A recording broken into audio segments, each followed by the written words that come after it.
Smart city IT park உருவாக்குவது வளர்ச்சி இல்லை எனவும் உழவர்கள் மேன்மையடைவதுதான் உண்மையான வளர்ச்சி எனவும் கூறியுள்ள பாமக தலைவர் மருத்துவர் அன்புமணி திமுக அரசு உழவு தொழிலை எள்ளளவும் மதிப்பதில்லை என குற்றம் சாட்டியுள்ளார். தமிழ்நாட்டில் 63 விழுக்காடு மக்கள் விவசாயிகள், விவசாயத்தை நம்பி இருக்கிற மக்கள் 63 விழுக்காடு. ஆனா அவங்க முன்னேற்றம் என்பது 0.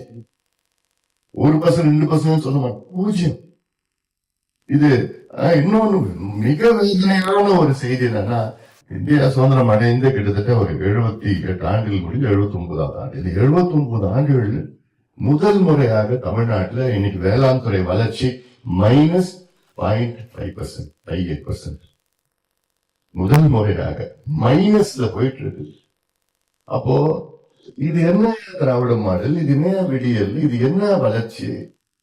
ஒரு மாநிலம் வளரணும்னா விவசாயிகள் வளர்ந்தாதான் அந்த மாநில வளர்ச்சி. நீ பெரிய ஐடி பார்க்கு, டாடா அந்த இந்த பார்க் வச்சுக்கிட்டு, இந்த ஸ்மார்ட் சிட்டி பில்டிங் வச்சுக்கிட்டு அது வளர்ச்சியா?